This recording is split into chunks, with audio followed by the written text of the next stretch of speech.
Animal mutilations raised fears of aliens and cults in the Midwest during the 1970s. In the mid-1970s, ranchers across several Midwestern and Western states reported the discovery of mutilated cattle and other livestock to local authorities. The animals were found dead, with portions of their anatomy removed with near-surgical precision. Ears and tongues were missing, as were, in the case of cattle, genitalia and udders. Over 40 such cases presented themselves in Kansas alone during the year 1973, most of them along the same highway, US 81. Other than the dead and mutilated animal, little evidence appeared to inform the authorities of what had occurred. Rumors and animated discussions among the locals included speculation over satanic rituals, alien experimentation, celebrations of witchcraft, and other like possibilities. Kansas was far from the only state affected. Reports of similar discoveries came from Wyoming, Nebraska, and other states. Ranchers and dairy farmers appealed to the local authorities, county sheriffs, state police agencies, and in some cases even private investigators. None were able to explain the loss of the animals. Whispers of a satanic cult terrorizing the small communities along US 81 grew into a phenomenon of its own. Believers in alien visitors to Earth explained the mutilations as being the remains of research visits to the planet. Local authorities believed the missing parts of the dead animals had been removed using sharp implements of surgical quality. A possible explanation for the mutilations eluded them.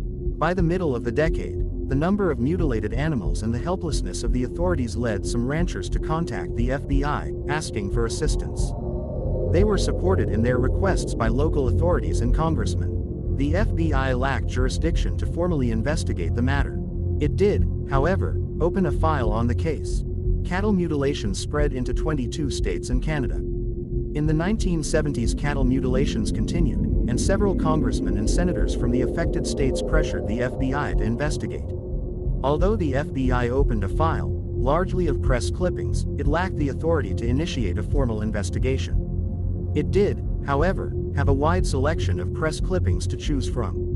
In Colorado, over 1,500 reports of mutilated cattle led to extensive press coverage. Although some ranchers and local authorities argued the events were natural occurrences, a sensationalist press was dominated by stories which supported the theories of satanic, pseudo-religious rites as the cause.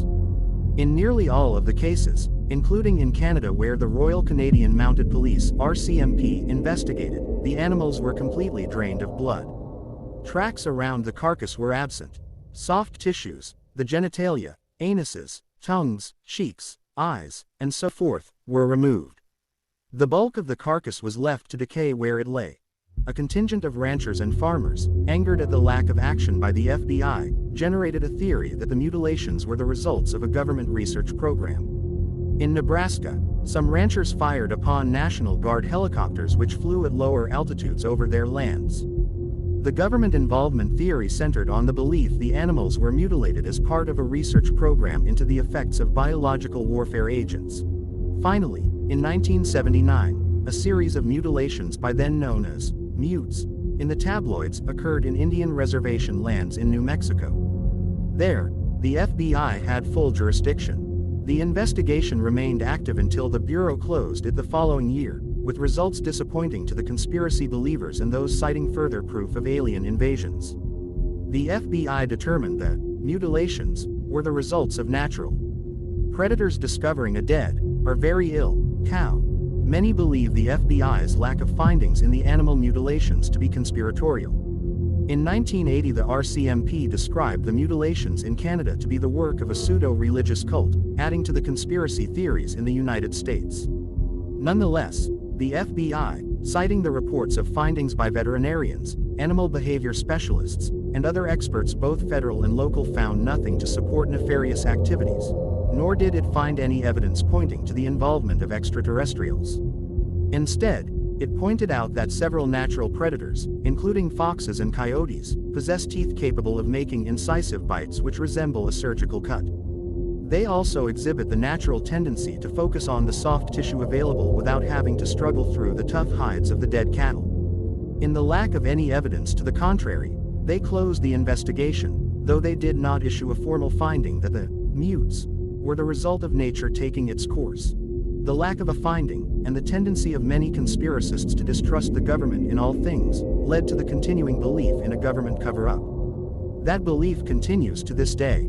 Officially, the FBI regarded the mutilations of the 1970s to be in the realm of unexplained phenomena, and it is so regarded in the Bureau's vaults today. Copies of correspondence regarding the investigation, newspaper clippings, and reports of scientists and researchers can all be viewed in the FBI's files. As recently as 2019, reports of animal mutilations continued, and many continue to speculate on the role of extraterrestrials, satanic cults, the federal government, and the FBI regarding them. The FBI files on the 1970s investigation were made available to the public in 2010, and can be viewed online today on the Bureau's website. Thanks for listening.